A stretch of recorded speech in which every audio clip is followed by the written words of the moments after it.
Good evening.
Hi, this is Allison. Can you guys hear me okay?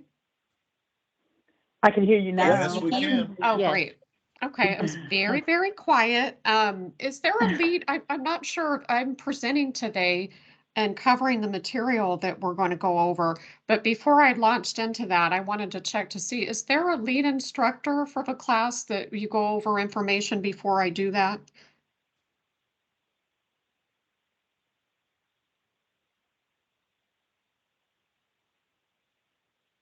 Okay. No clue.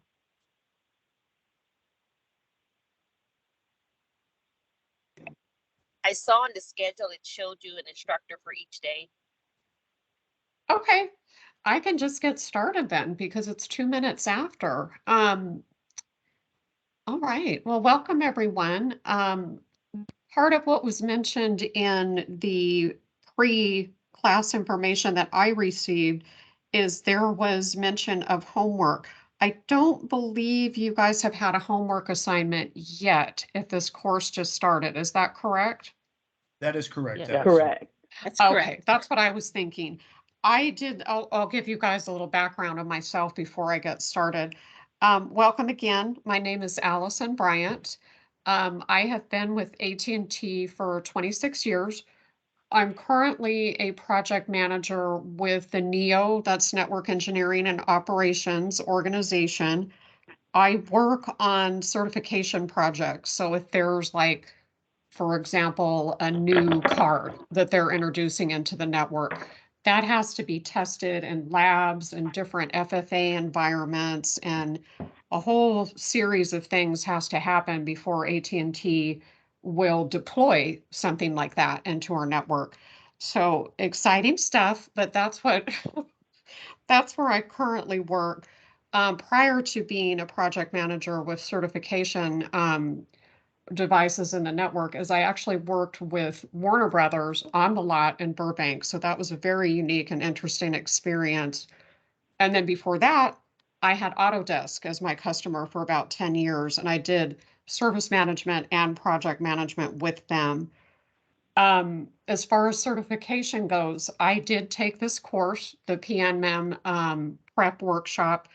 I started in October too. That's why I was saying I wasn't sure if you guys had homework or not, because it was around the beginning of October. I did pass the test on the first try, thankfully. This course is very helpful and does set you up for success for that. I highly recommend it. Anything that the instructors recommend that you do, particularly for me, the test banks were key in passing. And that was in 2018. So now I work toward keeping my credentials by, earning PDUs and whatnot. So just to give you guys a little bit of information about me and, some of my background, I wanted to share that. And I think what we'll do is there is a presentation from the PMN, or sorry, the PMI organization. So I'll share that. We'll go through some slides and then I'll stop probably about midpoint. And then if you have any questions or comments, we can go over that. And then we'll go through the second half because it can be a lot to pay attention. But I would recommend taking notes. From what I understand, you can get the information from the website for PMI when you're a member. So I believe they have some really good courses on the PMI website. If you've had time to kind of browse through it, you'll see that they have pointers and they have different, areas of study and recommendations for you, courses, all of that stuff, or other tools that they offer. So this presentation that I'm going over today is from PMI. So with that, I think we can kick things off. Let's see, any initial questions before I start? Hello, can you hear me? Yes. Okay, I have a question in regards to the PMI website itself. Uh-huh. And I know it was mentioned last week, in the orientation, like I know a couple of people mentioned that they couldn't get in and there's no login option. I So wonder, Dana, there's a specific email. So when you sign up for it, it should send you like a specific email that is attached to you specifically. So whatever email, you might want to go back and look at PMI. Yeah, I But have it up, It's a that student email. packet. I want But to say Yeah, it's a student packet or something. it I do should, have it, that You email got up. an email. yeah, it should have a special link in there. If I'm not mistaken correctly, Yeah. there should be like a special link in there that you click on, and then it should direct you over to your homepage for that. Yes, And the PMI.lochoice.com is what I Yes, Right. have. correct. Yeah, That is correct. it just gives me a picture, nothing else. it has Yeah, a special code as well, a special code for you. Yeah, I see the code, but it doesn't, there's nowhere I for me to had- put that code. I had the same issue. I had to use Firefox. I was just going to Yep. say browsers Yeah. are sometimes a problem. That Yeah. happens here, even here at work. I've noticed that. Yeah. And I'm then in Firefox, so I don't know what other browser I It could possibly use. actually works in, I just checked it right now. It actually works in Edge, the main browser as well. It just takes probably like 5 to 10 seconds to load, but it will be in your right-hand corner, like if you haven't zoomed in on the screen. I'm going to attach a screenshot in the chat so everybody can see. Ooh. Yeah, because I'm having this, I'm sorry, this is with True. I'm having the same problem too. And I use Edge as well. And I'm just seeing a picture. Okay, I so had to someone go says we into the might need to enable security cookies. settings. Yeah, and if you enable the cookies, it showed up for me after I did that in Firefox. And I was having the Okay. same problem. It wasn't showing up. Okay. And I their posted the website is. picture. Oh, go I ahead. posted the picture as well, but it's really in an odd section when you click on it. It's like, it's near the person shirt on the right, but they put Yeah. it in the really far end of the right there for some I reason. have that exact picture, but I don't have that login button. I have that exact picture, just not Let the login. me, And I didn't get that email. yeah, what I can do is let me post the link in here for everybody because I have that ATP email that's open already. So let me just post that link in here Thank you. and then just try and test this link and see if maybe that works. Yeah, just to jump on the bandwagon here, I'm having the same issue. I tried it in Edge, Internet Explorer, and Firefox. I'm having the exact same issue, just a picture. Now, Mark, your link got me the login button. The link that you just sent, I have the login button with that link. Yes. So guys, if you registered with Brian, you should have got an email and the subject for that email is PMP ATP codes. Okay. And in the second step, there is a link that says HTTPS PMI low choice. I put it in the chat as well. And there should be a unique code tied to that, and you should be able to enter that, and it should be able to get you right to the link exactly. So just as a reminder, the subject for it will be, I'm posting it into the chat. It is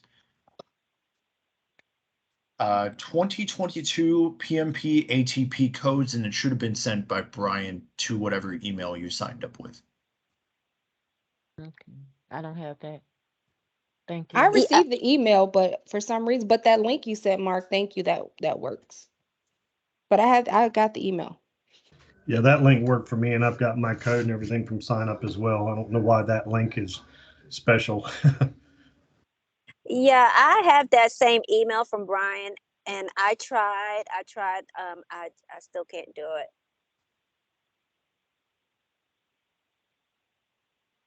Richard, maybe you can try it on another browser. If not, probably just, I feel like maybe sending an email over to customer service or something.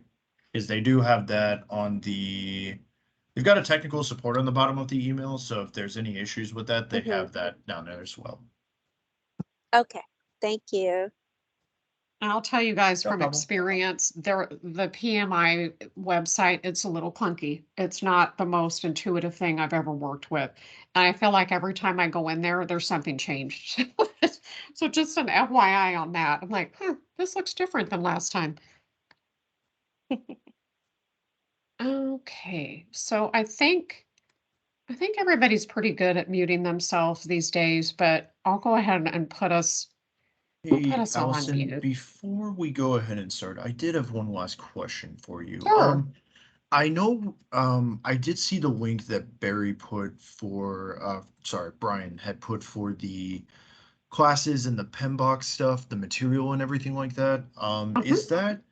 Is that PMBOK material, that one accurate? I keep seeing an Excel sheet that's like for 217, but I didn't know if it changed from the spring version over into October. So I wasn't sure about that.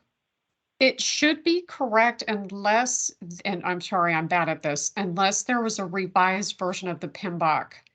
When I tested, right after I tested, a new version of the PMBOK guide came out. But as long as there hasn't been an update to the PMBOK, the material should stay the same. And just to clarify, Allison, that should be, should we have the PMBOK 5 or 6 book for that one? I believe 6 is the most recent. Okay, perfect. I just wanted to clarify. Yes, it's all the same. I have this. I have the 7th edition. Yeah, same But I was- here. But I was Okay, able if to they came download. out, Woo. I was They're able already to on 7? download. Yeah. Yeah, but they told Sorry? us 6. Yeah, they They told us told us 6. the first, the sixth edition.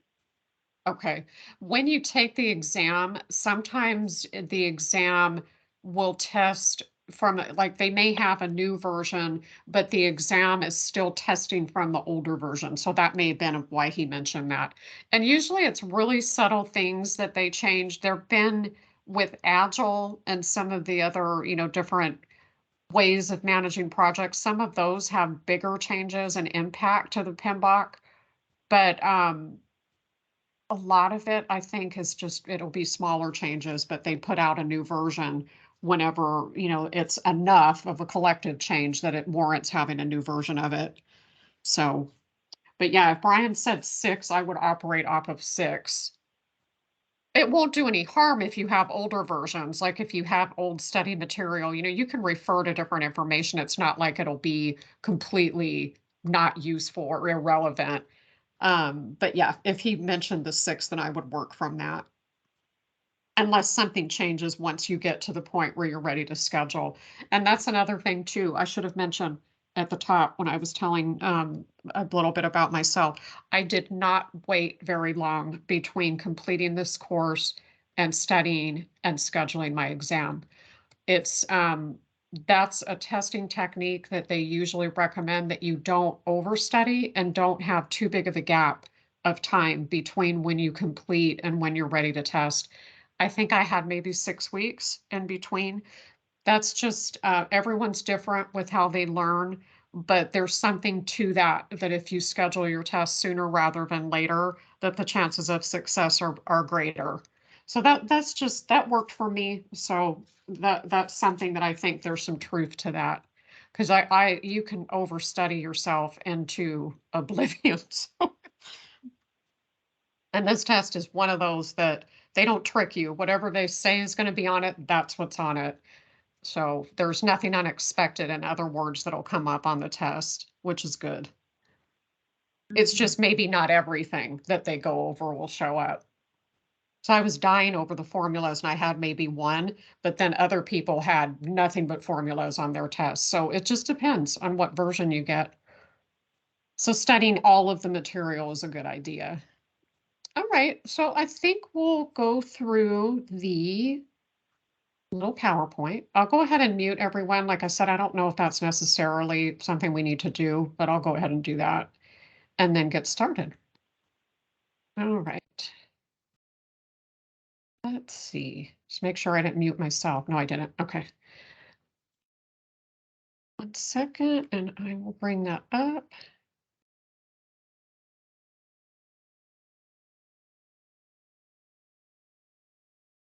I miss WebEx. Okay, here we go. Okay, so what we're covering today is, again, this material is from the PMI website. This is creating a high-performing team. So the presentation is going through ways of building a team as a project manager, and then how you can define ground rules. Those are some skills that you'll need once you get your team built. So that's what we're covering. The lesson objectives by the topic is A, you determine project team member requirements, and part of that is appraising this team skills, maintaining a team knowledge transfer. And I don't know if you guys have gone through this yet, but this acronym, ECO, what that means is examination content outline. So where this ties into are these tasks here. So whenever you see ECO and tasks, they're talking about 1.2 and 1.6 is how this aligns with the exam. So you'll see that a lot after some of the subjects, and, different topics that they cover. You'll see how it ties back into the exam on this part here. And what was it again, Allison? Examination? It's examination content outline is what that, and you'll see that a lot if throughout this course, if which I think that it is, from what I can tell, that the PMI job aids are what are being used here to go through the topics. So you'll see that where it mentions the ECO. And the part B here is define project ground rules based on contexts, such as organizational rules and team dynamics. This is something that's kind of fluid. It depends on what kind of group you're working in, what kind of task you have, and what you're managing. Okay, so topic A is building a team. Here's the awesome PMI website landing page, where they have some facts and fun things to look at here. Here, where you see 2020 PMP exam content outline, you can do, like hyper launch any of these links here, and it'll bring up tie back to this and bring up some information for you. But that's what this is, this nice little graphic. The PMP ACO, again, examination content outline, there's domains, tasks, and enablers within each of those. A domain is the high-level knowledge area that's essential to the practice of project management. The task is the underlying responsibilities of the project manager within that domain area. And the enabler is illustrative examples of the work associated with the task. So they're giving you the domain, the percentage of items on your test, and then, how that whole total rolls into 100%. So they have people, process, and business environment. Process, of course, is a big one, but people is too. There's a lot of weight on both of those and not so much on business environment that the test is comprised of. So that just kind of gives you an idea of how the domains are broken down within the exam. All right. And enablers. You support diversity and inclusion, appraise your team's skills, determine your team member requirements, and continuously assess and refresh their skills, maintain team knowledge and transfer, and discuss responsibilities within teams.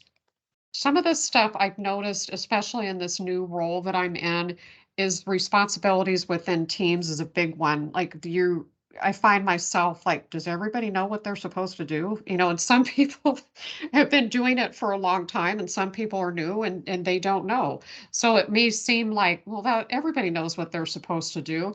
But as a project manager, you need to make sure they do. So all of this information here as an enabler of, building a team is important. Which I'm sure, if many of you have already been working in project management, you know that. But that stood out to me because that's been a problem recently. Okay, now deliverables and tools. There's different deliverables that align with building a team. That's a skills list. A tool that you can use to manage skills is a RACI matrix. Technology, you may need to make sure people have tools that they need, their software or different things. Resource scheduling, that can be tough to make sure you have all the resources that you need up front. Virtual teams, rates, and then resource assignment. If there's, rate for engaging different resources, you need to know what that is. And then actually assigning a resource to a task. If anybody has worked in PMAT before, there's a resource management system where you actually put out a request to gain a resource for your projects. So that's what this ties back to with AT&T. Okay. And project teams, if you notice there's an asterisk on some of these definitions, and if you see at the bottom here, is there definitions that are taken out of the PMBOK. So these are important ones to maybe note and kind of keep as a glossary. A project team is a set of individuals who support the project manager in performing the work of the project to achieve its objectives. So that one I would say I would note because they have, there's different terms that are going to come up on the exam. And I would say any of them that they have included here, there's a good chance that you want to make sure you know what it means, even though you want to see how they word it in the PMBOK and on the exam. Project management resource includes estimate, acquire, and manage teams of people. Estimate other resources those team members will need to carry out their work, obtaining the people, developing the team, improving their competencies, facilitating interactions, and creating an effective teaming environment. This is easier in person, of course, than working remote and virtual, but it can definitely be done in team meetings and, it can be done. There's just different tools that you need to use. Ooh. Oh, this is that type of presentation. Okay. Tracking the team performance, create and execute improvements based on feedback, resolving issues, and managing team personnel changes. People come and go. If you lose a resource to something like they get pulled on another project, they retire, this is something you want to always be aware of, that you have a plan for as a project manager, is managing that change, because it could impact your whole project if you don't. And sometimes when they talk about tracking team performance, I've had in certain situations where I'm asked for reports on, the team and their basically how effective are they? Like how much time are they spending on different tasks? Do we need more people or less people? That kind of thing. My previous customer was big on that because were stretched so far for resources that we had to make sure that we were utilizing what we had. So you may be asked for something like that. It's not something I would have expected to have to do, but I've had to. So that is something to keep in mind, is tracking performance. And then executing improvements, of course, which is not always easy, but you have to do it. Okay, and then project team member requirements. A team member consideration is you want to make sure that they have the relevant skill sets to perform the work and produce the desired results. Avoiding a single point of failure caused by a single resource having a required skill.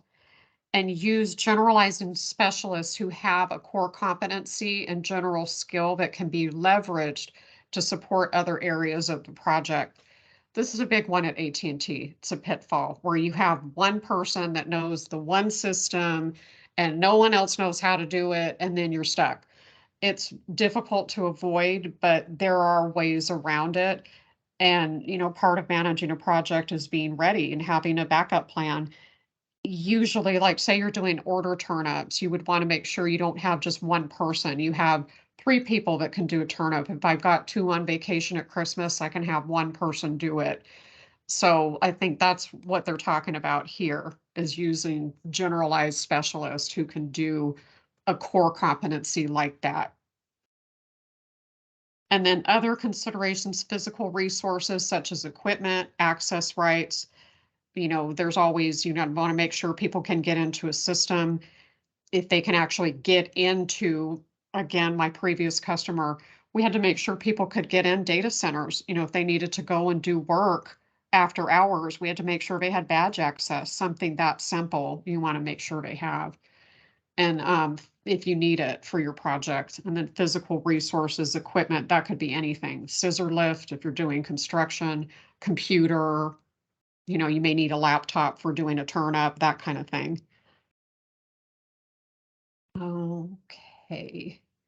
And then project stakeholders, again, here's a good old definition that I would pay attention to. A stakeholder is an individual, group, or organization that may be affected by, or perceive itself to be affected by a decision, activity, or outcome of a project, program, or portfolio.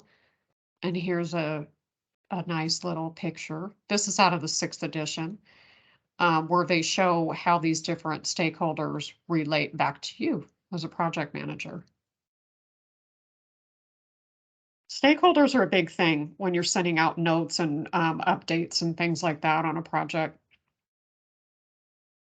They can also impact funding and all kinds of things down the road. Okay, stakeholder identification. Identifying stakeholders tends to happen as the project charter is being developed. A list of identified stakeholders should be reviewed and modified as changes occur throughout the project. You may need to add people, may need to take people off. You don't want to keep sending notes or emails out to people that don't need it. The project plans that are developed should describe stakeholders and the planned engagement model.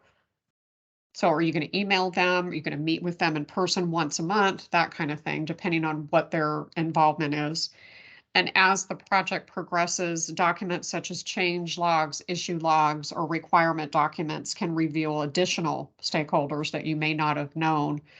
You may find out that you need to engage finance in something you didn't think you did or didn't have a need for earlier in the project. That can happen. And a stakeholder list may be affected by organizational environment factors, which that could be, anything if a reorg happens. referring to stakeholder lists from previous projects might be helpful. You may have a repeatable kind of templated type project where you have different stakeholders that tie into different things, repeatedly on projects. So that's where your own list may be able to help you on your next project. Skills list. Here's some skills that are helpful as a project manager. Conflict management, which, you hope you don't have to manage conflicts, but they inevitably happen. Cultural awareness, decision-making, facilitation of a meeting, and getting people together, that type of thing, gathering the correct group of people. You may not need the whole team for different, functions. You may just do a breakout session, that type of thing. Leadership, meeting management, negotiation, networking, observation and conversation, servant leadership, and team building. Servant leadership is just the idea that you're not in it for yourself, that you're there to help the team and boost them, like that form of leadership. It's kind of a weird term, but that's what that means. And team building is another thing that's a good skill. And a RACI chart. I've had customers want these and then they never use them. But anyway, some of them do. Some of them live by it. But I've had others where you spend all the time and then they never look at it again. But a RACI chart, what it is a common type of responsibility assignment matrix, which is an REM that uses responsible, and I would make sure that you know what RACI stands for. Responsible, accountable, consult, and inform statuses to define the involvement of the stakeholders in project activities. Here's an example of how that would, some people are everything, like you see the order components, that's everyone on the project is, part of that. There's an involvement, and some tasks are not so much. But, each person has a different role and depending on what the function is. So you have where they're responsible, accountable, consulted, and informed.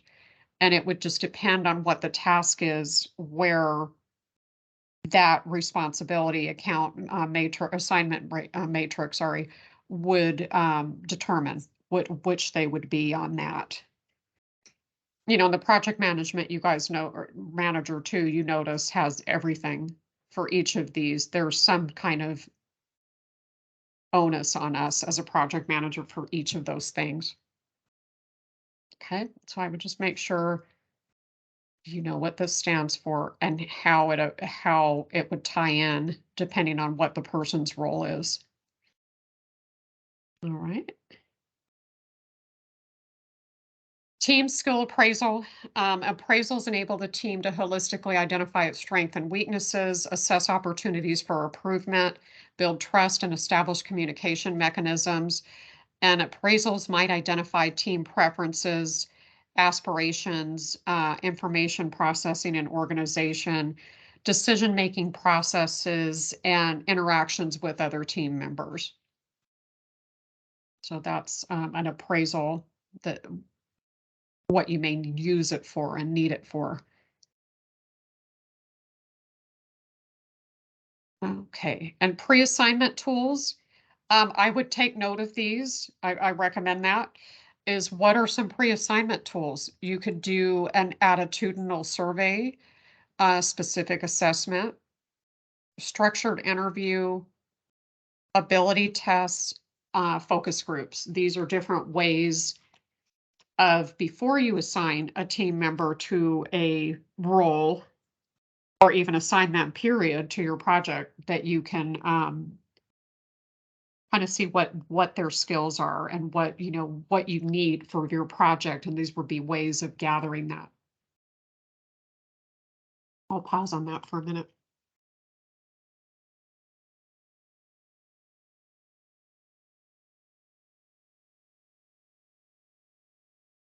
Okay, and then diversity and inclusion. Project teams are becoming more global and therefore more diverse. You want to be aware of cultural backgrounds, industry experiences, the language that people speak, create an environment that takes advantage of the diversity and builds a climate of mutual trust. Team development objectives might include improving team knowledge and skills to reduce cost and time and improve quality, improving trust to raise the team morale, reducing conflict and improving teamwork, creating a collaborative culture to improve individual and team performance and facilitate cross-training and mentoring, and empowering the team to participate in decision-making and own the solutions they create. Right. So that's for diversity and inclusion. And then resource management plan. For this is you want identification of your resources, acquiring your resources, and then the roles and responsibilities. The roles is the function of the person in the project. The authority is rights to use resources, make decisions, accept deliverables, etc. The responsibility is assigned duties to be performed. Competence is skills and capacities required to complete the desired activities. And a project organization chart defines the project team members and their reporting relationships. Project team resource management is guidance on the life cycle of the team resources, how they're defined, staffed, managed, and eventually released. Training strategies and requirements, and team development methods to be used. Resource controls for the management of physical resources to support the team, and a recognition plan, how team members are rewarded and recognized. That's a lot of information on that slide for your resource management plan. Okay. And then virtual teams. Here's another definition. Is virtual teams are groups of people with a shared goal who fulfill their roles with little to no time spent meeting face to face. Which is, again, some of it can be easier in person. It depends on the culture and the customer and the situation. You can have virtual teams where you see each other all the time. My previous customer, they were always cameras, even in the middle of the night when there was an outage. They like to have their cameras on. And I've noticed with AT&T, it's like never a camera. So always is a lot, but so is never. So anyway, but they kind of got around that with this where, there was a lot of interaction because cameras were always on. So that's a tool too that you can use. It doesn't mention that here, but that is a really good way of doing it, of bonding and, making communication more open. So you can create opportunities for finding team members with greater skills at lower costs and avoid relocation expenses. That's a benefit of a virtual team. Create challenges with managing communications and enabling effective team performance. And some considerations, and bonding and team identity may be hard to develop. Various forms of communication technology used for discussion, calendar management, Kanban boards, and other information. Kanban boards, you guys may already know this, but I'll just mention it. They're those boards that you see, especially in Agile, where they'll have like to do, done, up next, that kind of thing along the top of it. And then there's a whole bunch of Post-its stuck underneath that. There are software versions of Kanban boards now, so they're not just the physical like dry erase board. There's software for it now, so that's a tool. And it's difficult to monitor individual performance and progress sometimes with a virtual team. So that's something to think about. Hey, Allison, really quick Yes. on that. The Kanban boards, when we're talking about that, that's kind of like the preliminary user stories. Like if you're taking it to a very low level of management of a team, right? It's just that low level creating of a user story. It's just a quick post-it note showing where certain tasks are being done and kind of moving them through the sections, right? It can be, yeah. It depends on how It depends on how it's used. You know, I had one of my former clients, they lived by the Kanban and they had everything on there. They had dates. I mean, it went like all the way across this whole room that they had it was a conference room and they used it like down to the minutia. So it just depends. I mean, it can be used that way. That's the more common way, especially in Agile, that they use it. But yeah, it can go either way that they can do it. It's a one tool. I think a lot of people liked it and adopted it when it first became popular because it seemed like, okay, this is quicker. I just do it on a Post-it and I can see where I'm at on my project is how it was helpful.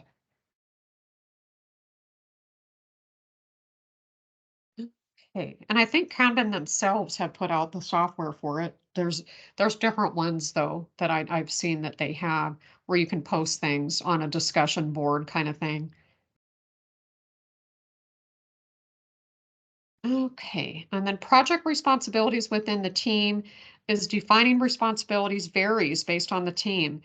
Considerations when assigning resources to responsibilities is experience, knowledge, skills, attitude, international factors. And an agile approach, self-organizing teams assess the work requirement and determine who will do it.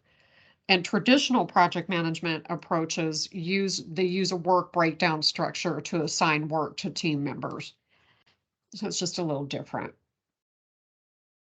And I'm going to stop on slide 20. I'll go through it and then we can stop. And then rates. The project manager is responsible for project budget and disbursements. Resource requirements should be met using the most cost-effective resource based on the needs of the project, resource availability, experience, knowledge, skills, attitude, and again, international factors. Okay, so I am going to stop sharing for a minute because you can't see in Teams when people have their hands up. So I'm going to stop sharing and then unmute you guys. See if anybody has any questions. 1 second.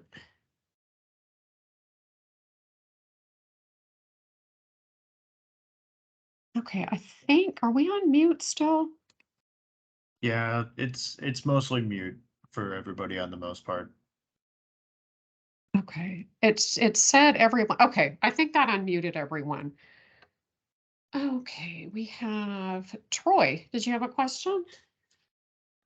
Yeah, you said the slides you're going through were accessible somewhere? They should be accessible on the PMI website. Okay, and that's only if you register or pay to become a member, correct? Yeah, let me check and see that to make sure. Let me see. We are no longer providing slides. Students are sent the link to download the documents on the PMI site once they have paid the membership. Okay. Yeah, Okay. it's on that website. Thank you. Sure.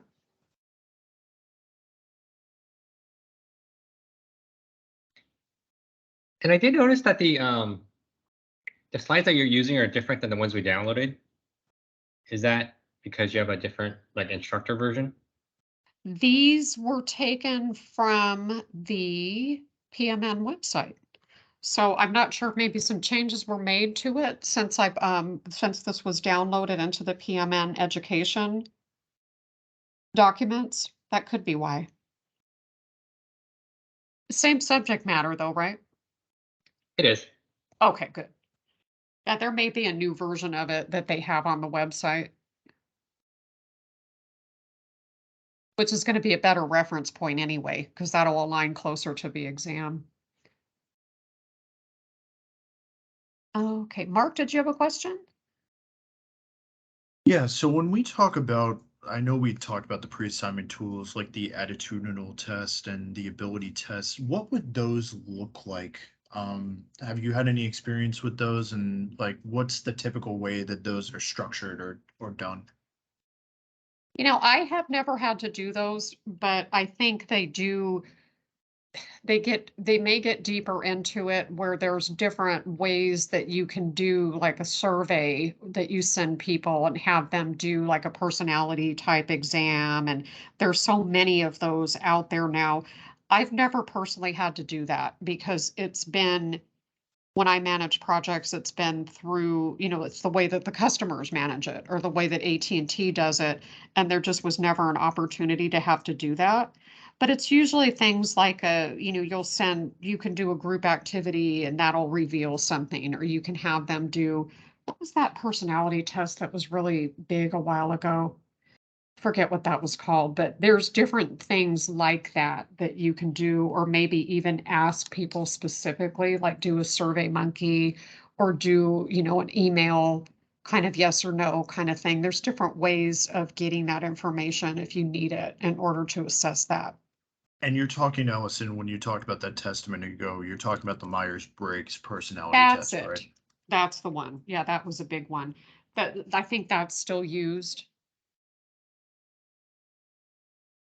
Yeah, I just have never been on a project where, you'll notice that some of the things that they cover within the PMBOK and with PMI, it doesn't apply to every project or every job. Like to me, the most difficult project management job ever is construction.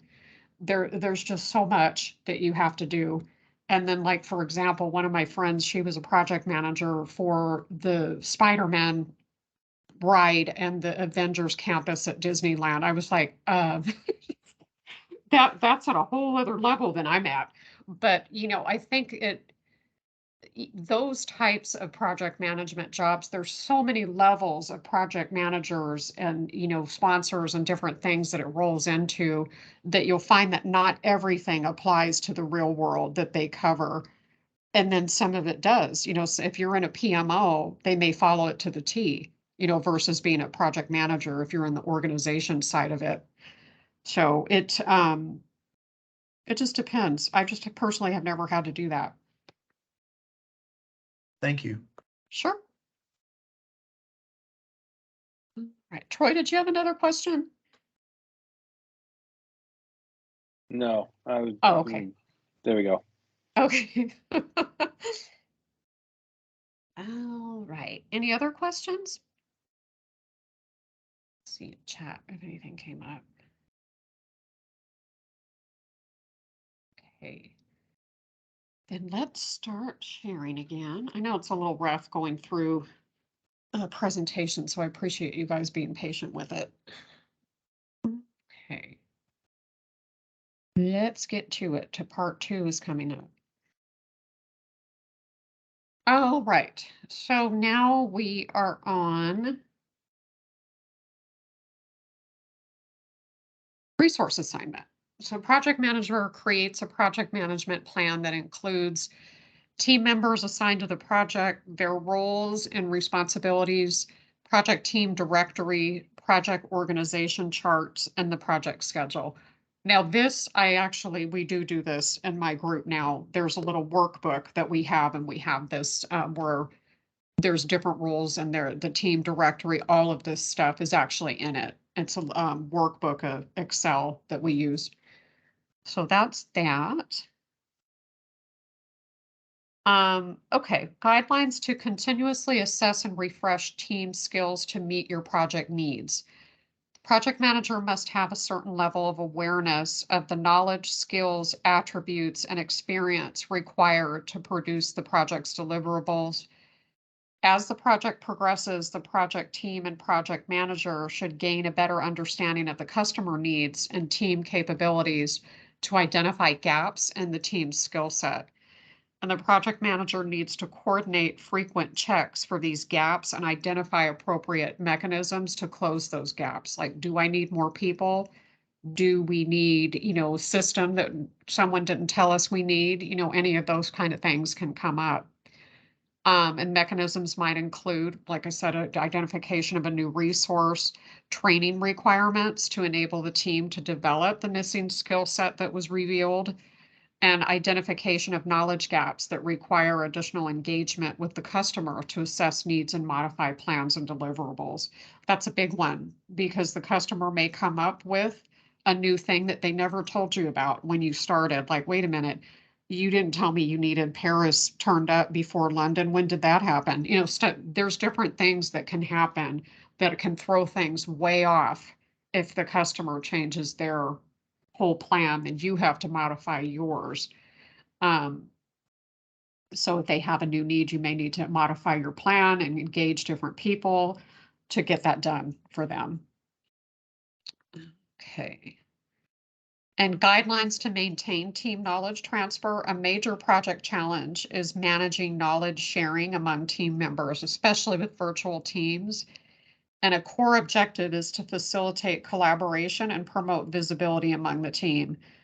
When developing a team charter, the team should determine methods for facilitating knowledge sharing, including frequency of your updates, version controls. Make sure if there's an update, you post it, that kind of thing. Supporting tools and the agreed approach to their utilization. You want to make sure that if you've decided we're going to communicate, with a link to a shared drive, that people are actually going to it, and can they open things in it, for example. And agile practices, information radiators can provide seamless visibility into project status across the stakeholder community. Okay. And there's an activity that they have inserted here. I think our group is large, and because we're in a virtual environment, having a activity is not as easy as it may be in a classroom setting. So we'll skip that. And jump right into topic B, define team ground rules. All right, so enablers for that is collectively define ground rules, communicate ground rules with team members, establish an environment that fosters adherence to the ground rules, manage and rectify ground rule violations. This is another one you may never do when you're, you may not have to, depending on the kind of group that you're working in. I did have to do this when we had a lot of rowdy techs in this group that I worked with. I'm like, we got to manage this meeting somehow. So we had to have ground rules just for the meeting itself, like that people, you got to stay on mute. You have to wait until we get through the meeting updates, then have, conversation. And there was, always an open mic or open discussion at the end of the meeting. But it got out of control without having the ground rules. So it depends on what kind of job you're doing, what's you're actually working on. It could be a lot of emotion around something if you have a very high stakes project where everybody wants to say their part, and you may need to just do something like putting ground rules together to manage it. We have some that can happen here at AT&T when there's, projects that go off the rails for sure. Okay, and deliverables and tools. A team charter, you need to have negotiation skills to develop that. Team norms that would involve conflict management, brainstorming, and of course, ethics.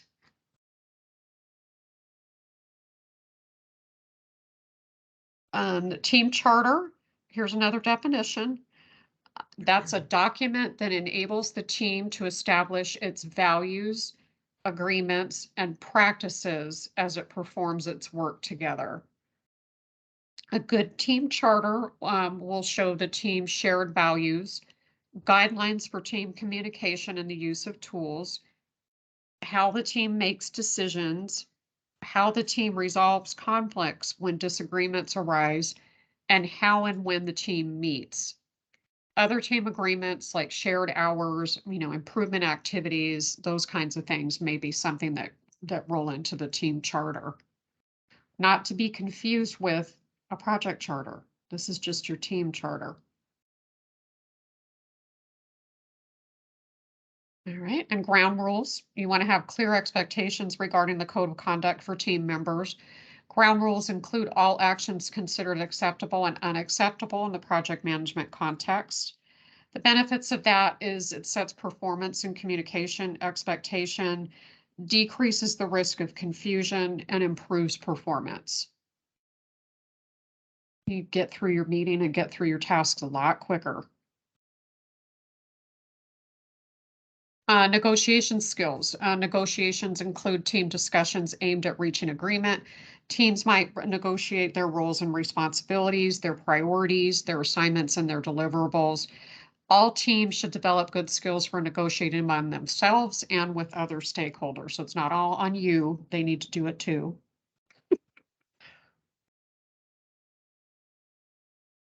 Right. And then communication between internal and external team members. Regular communication with stakeholders outside of the team will enable collaboration between team and external team or stakeholders, effective expectations management among the stakeholders. The team charter should include communication protocols for internal and team members. You want to have your team meetings, your shared calendars, external stakeholders to generate feedback, manage dependencies, and ensure alignment. And something with this, with internal and external, is if you have an external client that you're, doing work for, is you may have breakout sessions with just them and you. And this is a way that you can, talk about these things and collaborate with them. You don't want to have just one meeting with everyone. It's usually not effective. And then the same goes for internal. You may need to have an AT&T only meeting and put that on your meeting invitation so it doesn't get forwarded, like internal only, please don't invite the customer.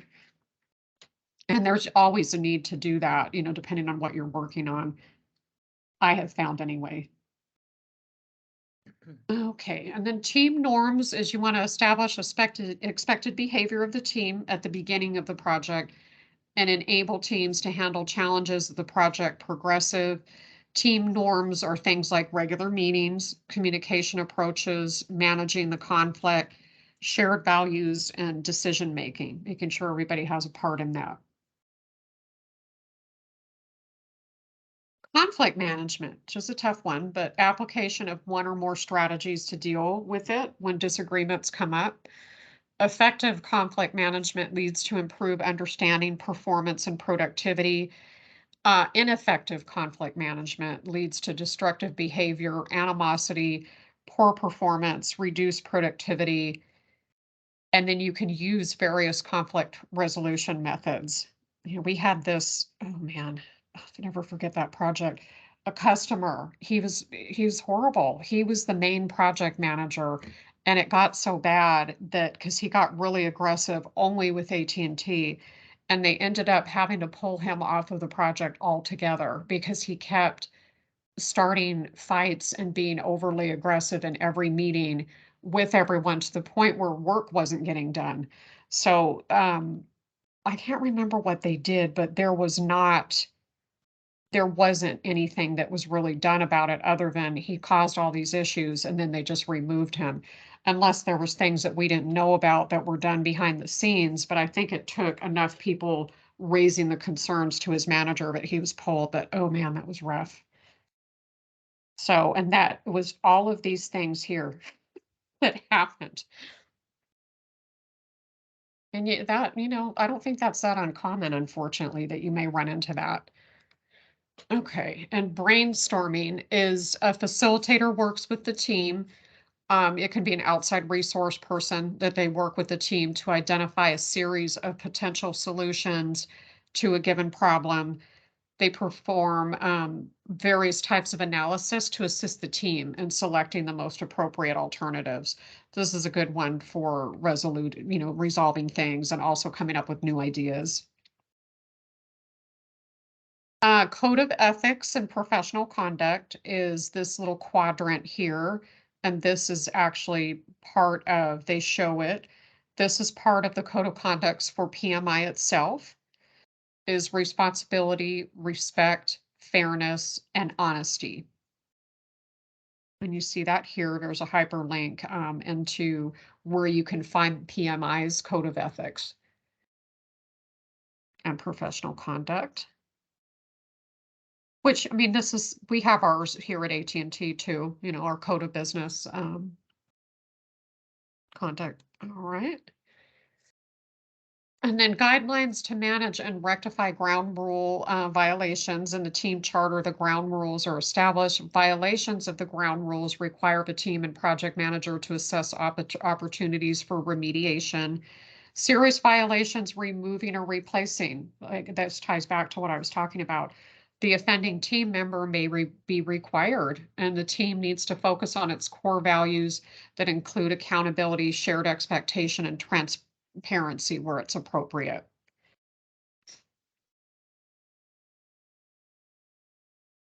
And again, here's an activity that is difficult for us to do, so we will skip it. Learning goals, determine project team member requirements, appraise the team's skills, and maintain team knowledge and transfer. Collectively define project ground rules based on context such as organizational rules and team dynamics. Determining a negotiation strategy and negotiate project agreements. Organize around team strengths and support team task accountability, and ensure team members and stakeholders are adequately trained. Continually evaluate the effectiveness of a virtual team member engagement, reach a consensus, and support the outcome of the parties' agreement. Well, that's some learning goals. All right, we're almost there. Okay, we can go through this and talk about these things though. Let's see. Yeah, this is the last page. I am presenting, so unfortunately I can't see if there are questions, but we can go through this. I don't think I put everyone on mute, so we can go through a couple of these questions and talk about it together if you guys want to do that. But why do you think it's important to identify and document the project stakeholders? If anyone wants to take that first one. I think it depends on the complexity of the project, and I think that's just because you need to identify all of the key stakeholders that you're going to be working with, and specifically the organizational channel and everything, so that as a project manager, you kind of know who to tap on the shoulders and how to help coordinate all the work if it's a complex project. Yeah, awesome. I would agree with that. Anyone else want to take number one there? I think you would need to identify your project stakeholders for your communication plan. Yes, definitely. And sometimes you need it because you need to hold somebody accountable. You may have someone that's like, wait a minute, we talked about this, that was your role. And if they didn't deliver on it, you can tie it back to your documentation. Anyone else want to take number one?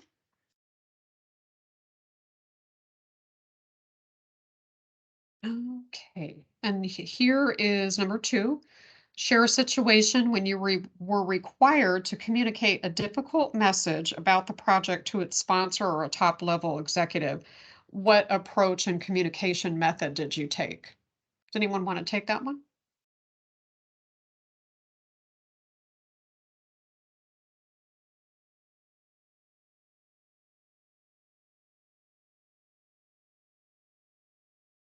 I'll Yeah. go. First of all, I'm going hoarse, so I sound crazy, but Okay.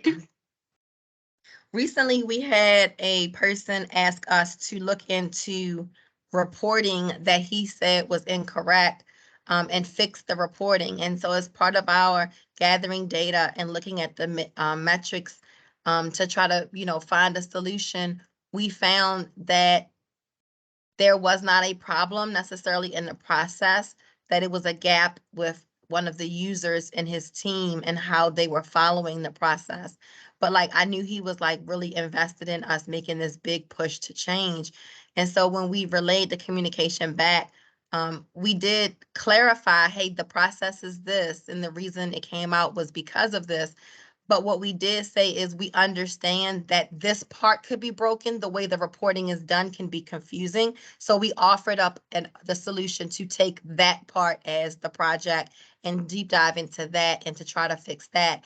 And so although the original ask wasn't something that needed to be fixed, we did dive enough to be able to offer up a alternative solution to still make the overall process more efficient and better, instead of just going back and saying, no, your person did it wrong. Oh, that's a good one. Yeah, so and then you guys weren't saying nope and then just walking away from it. You actually offered him an even added value, even more than he knew. That's cool. Okay, anyone else want to share? Now, I know you guys do not have everything going smooth at AT&T, so there has to be another example. I've been here a long time. I'll go. We had a Okay. customer who had an entire network in an area go down. They wanted a root cause analysis, and we did that. We had a virtual meeting about it, and cause of it actually was the customer had installed a piece of equipment that wasn't working correct. So we had to tell the customer that they made an oopsie and suggested, to that. Awesome.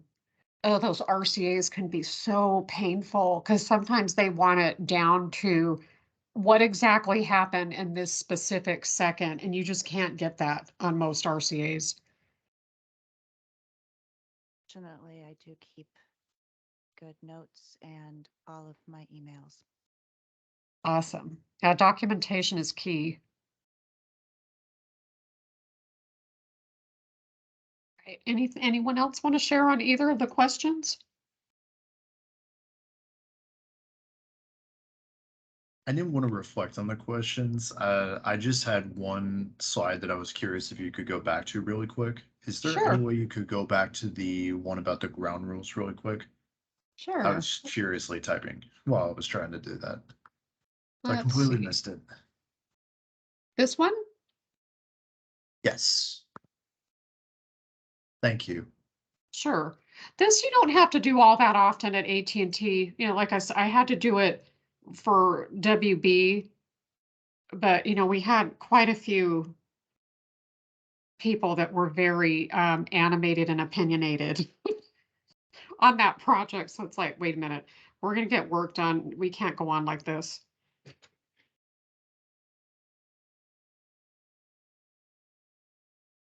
Perfect. Oh, I we got got it. Thank you so much. Sure. Were there any other slides that anyone needed to go back through? I know it was a lot of information.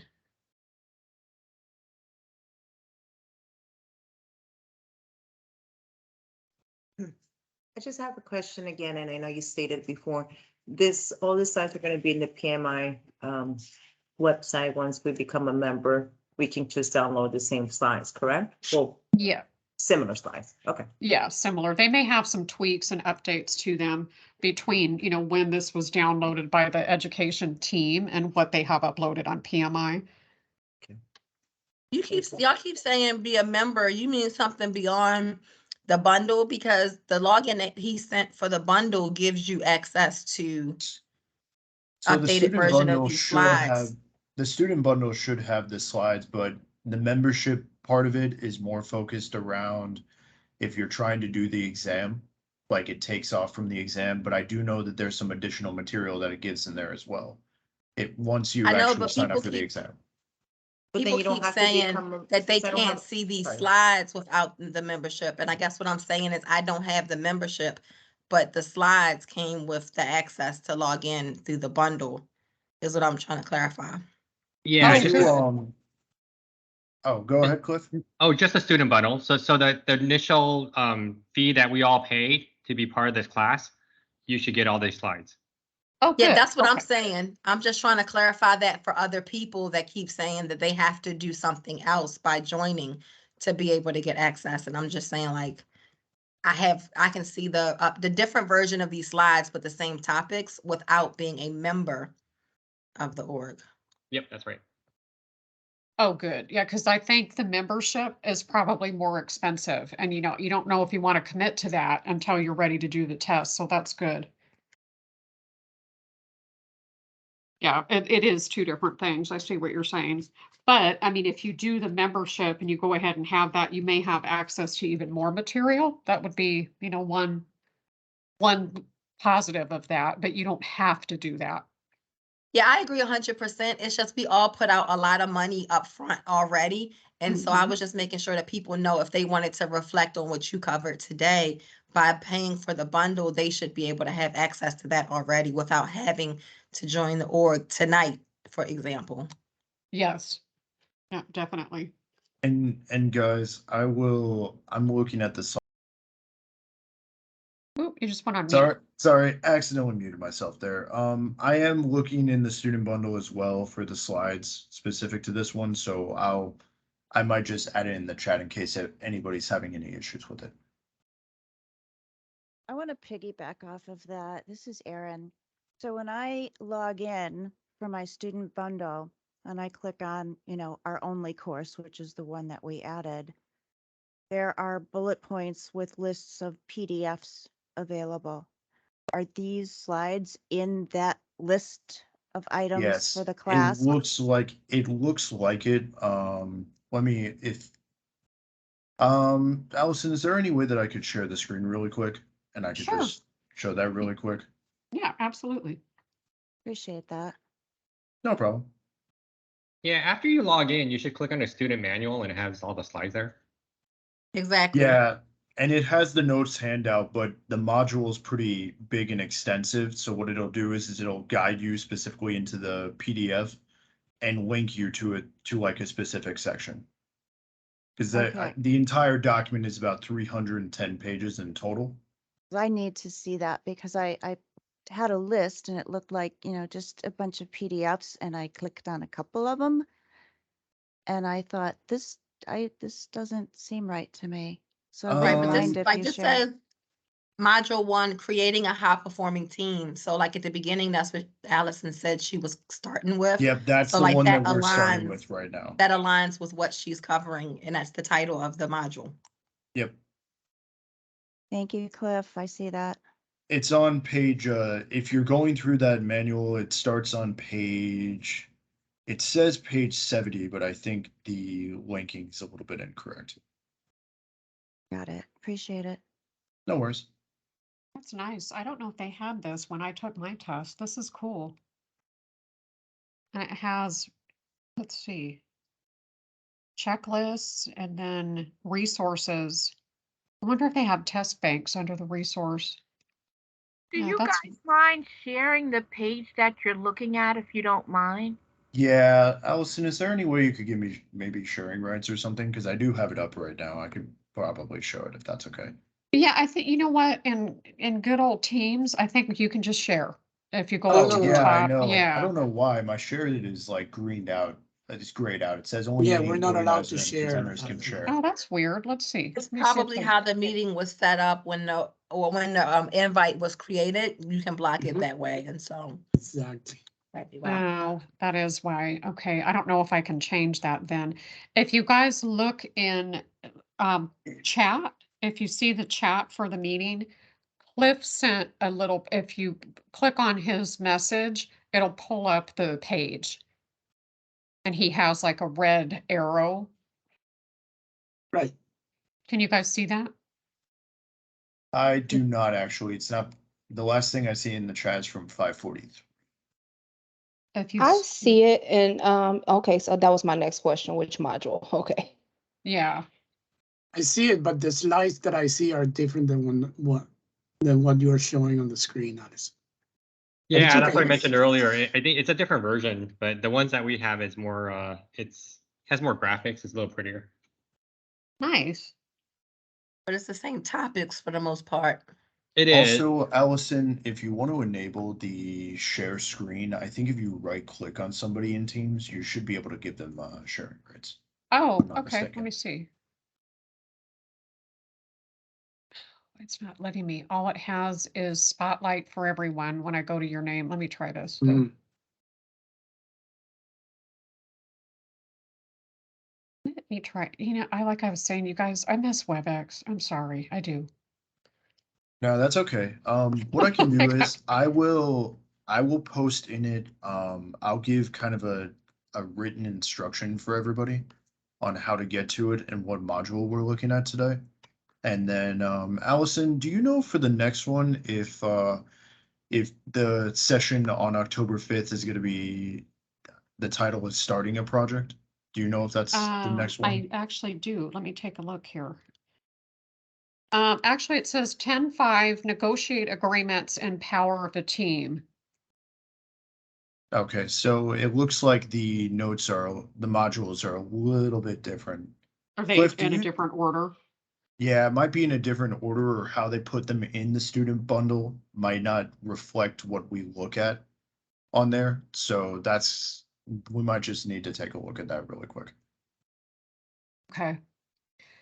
For some reason, I'm not able to do anything with the sharing when I click on No, anybody's name. that's okay. What I decided to do was It'll send that out. I'm writing the instructions in the chat. So once you get to the student manual section, you're then going to click on module 1, and it says the title of it is creating a high performing team. Okay, good. And I think there was a mention in the email that I received about homework. Has homework been presented? Because I know you guys just got started with the course. Allison, we have not been presented with homework. I know so in the meeting invite, they have suggested to look at chapters and everything, and they have given a link out to a web page that has given us some of the material to take a look at, but we were not sure how that was structured because it gives like associated PMBOK chapters and then just kind of runs through what specifically covered, but it doesn't say which ones we need to read beforehand. Okay. Yeah, I didn't receive that information, so if there is, like, maybe there's a follow-up email that will be sent. It And is a link. I just sent the link out there, Allison. You should see it on the bottom there. Okay. The section that I am looking at specifically for that is there's a section that says PMBOK V6 mapping to class schedule. And then on the right-hand side of that document, it should show the chapters associated with each lesson for that one. Oh, I see. Okay, for the wiki here. Yeah, I just want to make sure if they say something like next week, like, oh, did you have questions about homework? I'm not aware of where the homework assignment is, so I apologize up front for that. If there is somewhere that you guys are supposed to be doing it, I'll mention that to Brian and Olga and let them know and say if there was homework, are you guys sending it out, or how do we do that? Because it being the first class, there may not be. It may come later down the line that once you guys dive deeper into the material that they'll have homework. So, okay. Yeah, I can't remember. There were long quizzes that we did too. Like there was a few quizzes with like over 50 questions, and then we had some homework aside from that when I did the course, but they may have changed some of the outline for it since then. 2018 seems like a long time ago now. It seems like the documents are there, but I do know everybody on here is on the study session tomorrow, which I've kind of set up after each session. So if anybody has any questions about accessing the bundle or anything like that, I can go ahead and record that call and just make sure we put that in the Teams group so that you guys can refer back to that. Nice. Is this study session for everyone or just groups that were already formed? It is for everyone. So I should have gotten everybody in the invite. If you have not, and you would like to be added to it, please feel free to just ping me directly. My ATT UID is M as in Mary, S as in Sam, 827A is in Alpha, and I'll add anybody that wants to be added to that study session to it.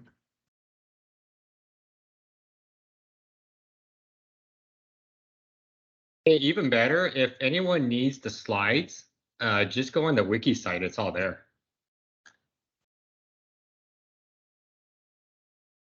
Cliff, do you know which link it is on that wiki? Yeah, let me put it in chat. Thank you. When I see you put your UUID there, Mark. I said the one thing that I would recommend above all with, I mean, you guys will hear about the Rita books, the PMBOK and all that. The thing that got me through the test was I tested over and over again with the test banks. I must have done at least 1,000, I mean, 2,000 questions. I did it over and over again. And when they say, oh, make sure you score this amount, you know, on each section, like I think it was like 80% or 90%, it's really important that you do. Because the test is not one of those like where you ace it and you get a different, it has a different result. You can barely pass it and ace it, and it's the same thing for this one. So there's no, like, I'm not saying there's not an incentive for doing really well, but you can barely pass it and still pass it. Hey, Allison, I had a question on that as well. So Okay. I have my session actually set up in I actually have it set up the week after we finish. Do you guys recommend doing like a week or two out, or how closely do you guys kind of recommend to take that first test, especially after you finish the course?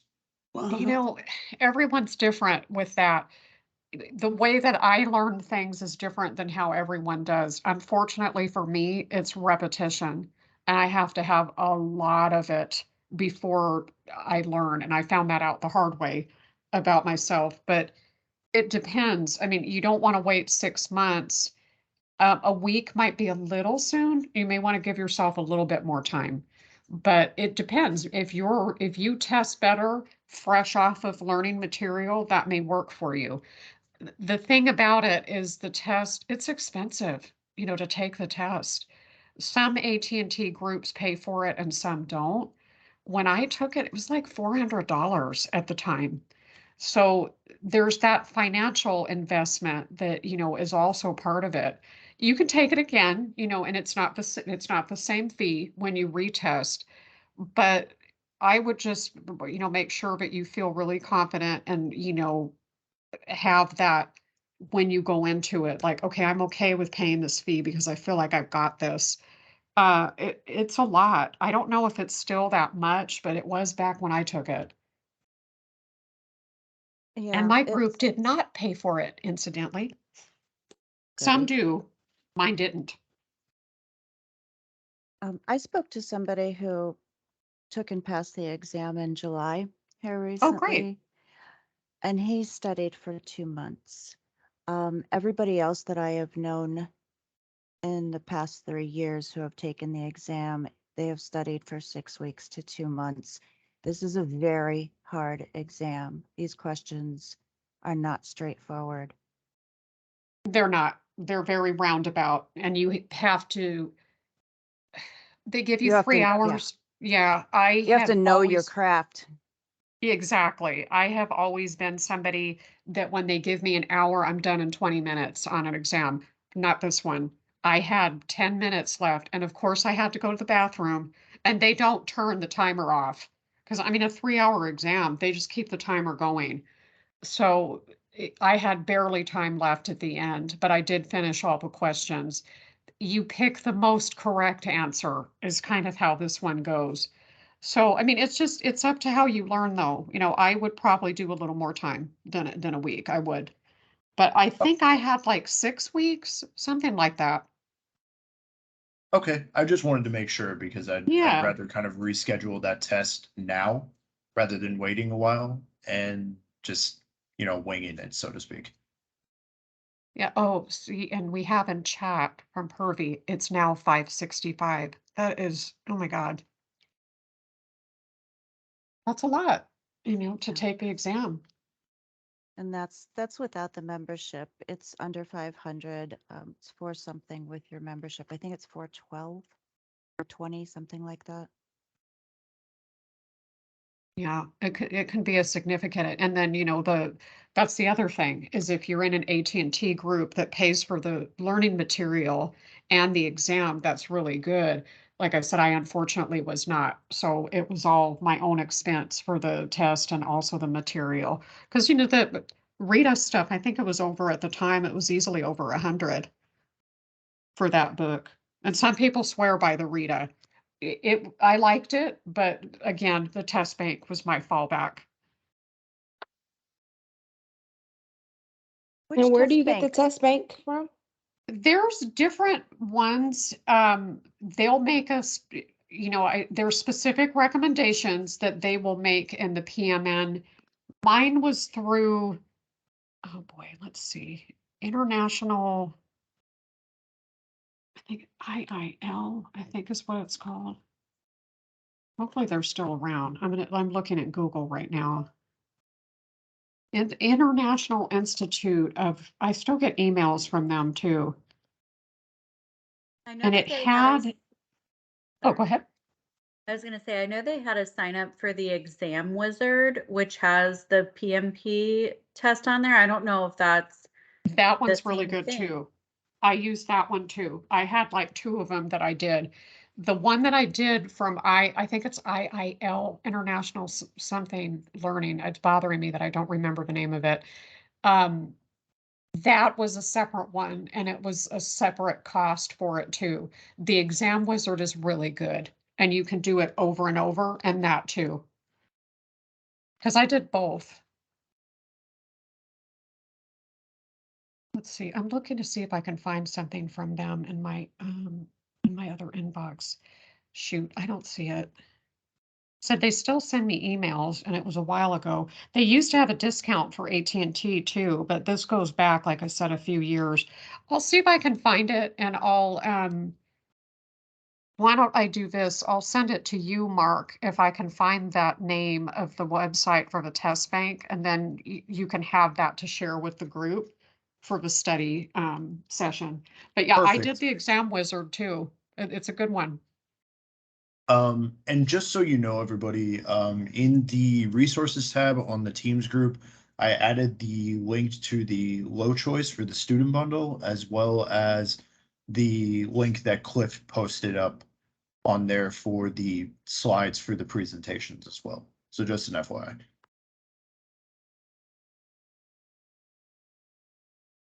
Okay. Yeah, I did Exam Wizard too, over and over again. So yeah, all of those, anything that has a test bank is good.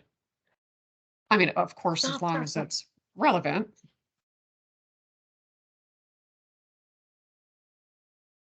Okay. Anything else from anyone? I think you guys might get some time back. For some Netflix and coffee, no. Allison, when you get a chance, if you can send that link over, that'd be perfect. And then also for all of those that have messaged me via Teams, I am adding you guys to the study session, so you guys should see that momentarily.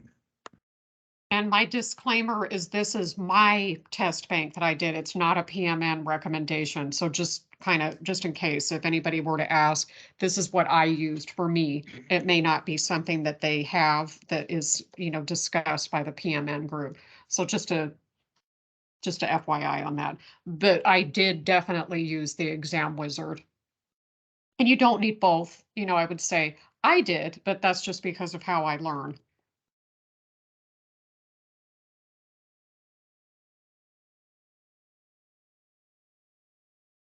But I'm sure I'll find it like right after we hang up. That's always what happens. All right, you guys. Well, I appreciate everyone's time today. And if there's any questions or anything, you know, feel free to email me at any time. Let me put my UUID here. That's me. I would say if the exam simulators, as long as they tie to the most current version of the exam, and I see that question in chat, and the latest PMBOK, you should be fine. They Thank don't you, change Allison. the exam all that often. The Rita book said that right now they're working on the 2021 exam. So I think as long as it's a 2021 exam, we should be okay. Yeah. I think Rita, there might be some training and there might be some student stuff on that website too. I can't remember. I know there was some supplemental stuff that I got I ordered the book from Yeah. that. They say that there is, and then I believe especially for like the for exam simulation, it seemed to me like that would be an additional cost. I did not go to the website yet, but there are other resources Okay. through that organization. I recall that at the time. Some people swear by that Rita book. I liked it, but I definitely used it. I But I like it think too. It's It's a little good. more conversational rather than just throwing terms at you. So I think if you use it in conjunction, with the PMBOK, just switch off now and again. I think that it'll be a great source. The PMBOK is a little rough. It's I rough. have to say. It's so your head wants to explode. Yeah, it's like I open it and then I'm just like, okay, ADD has officially set in. I can't do this. Yeah. Yeah, it's just there's so much text in it. Little bites. Yeah, it's much easier that way. Yeah, but believe me, if I can pass that test, you guys will pass it.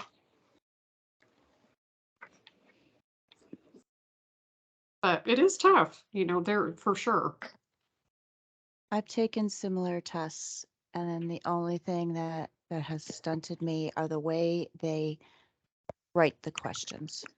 It's awful. They're not straightforward. They do use different verbiage. So, if everybody just memorizes terms and you don't understand what those terms really are, you'll have a big problem. I would agree with that. Yeah, they are so confusing. Okay, just so I have a question. Sure. So we will have to pay for a membership and then pay for the exam itself also? Yeah, Yeah, that's yeah, usually how I it think goes, so. Dana.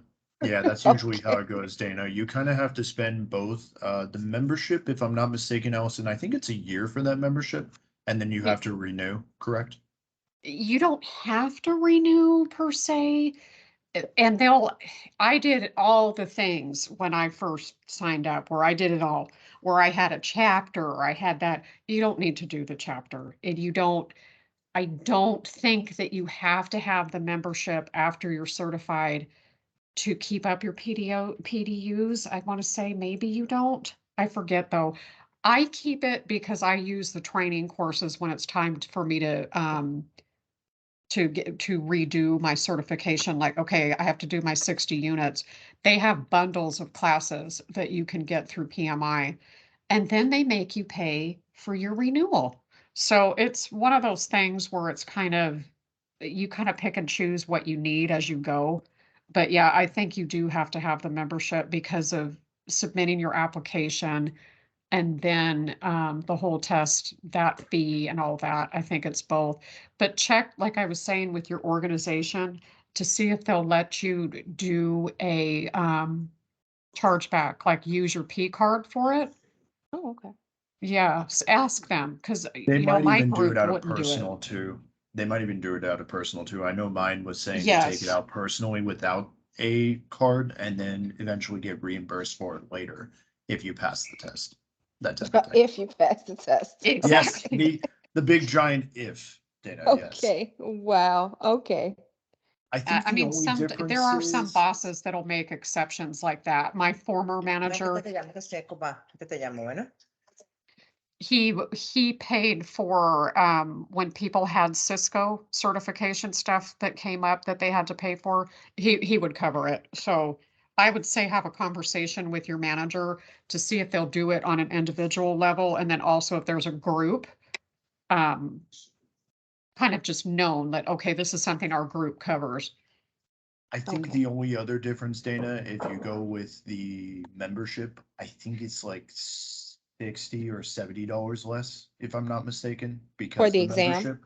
Yeah, for like the Okay. exam and the membership bundle, I think it's like, I gotta say like $50 to $70 less. Okay. And how And much you is do the get membership? something. It's like 129, right?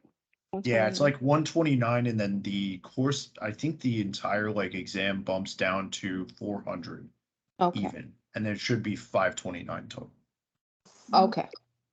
So it kind of pays for itself because if you just paid for the exam, I think it's about that much anyway. I think it's like if I'm not mistaken, I think it was like $5.99 Oh, boy. without the membership. But then if you do the membership, it bumps it down to like, 129 for the membership, and then I think around like 400 somewhere for the exam. And the chapter stuff is like another, I think, like $70. Because, I did it. I'm in the LA area, so I did it for LA. And then I was like, I didn't need that. Why did I do that? But I mean, you can do networking and they have events, but COVID happened. So there were no events that year, but I paid Yeah. for it. Okay. So, but that's all. I mean, it's whatever, you decide that you feel like you'll benefit from with it. Some people, I mean, you can do networking and find jobs through that. There's different avenues.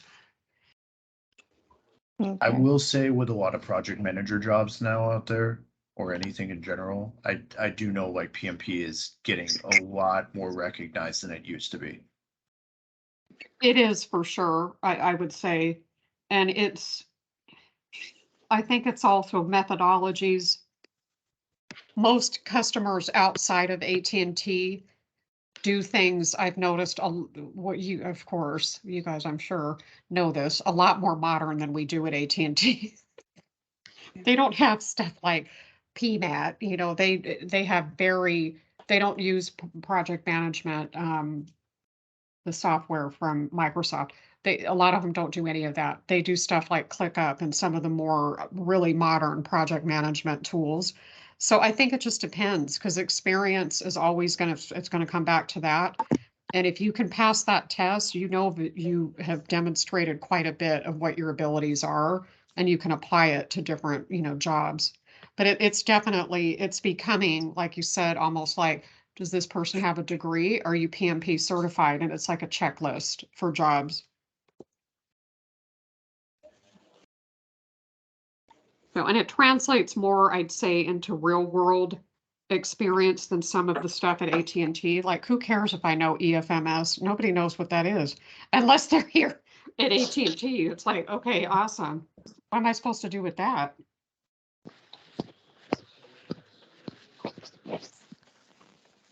Okay, well, thank you, you guys. I hope you have a nice evening, and I appreciate your time. And when I find that link, I'll send it to you, Mark, and then, you guys can use that, don't use that. It's up to you, your discretion. Okay. Thank you so much, Allison. You're welcome. Thank you. Have a good night. You too. All right, bye. Bye-bye. Thank you. Thank you. Thank you, guys. Thank you, Mark. Thank you, Allison. Thanks, Mark. Sure. Thanks, Mark.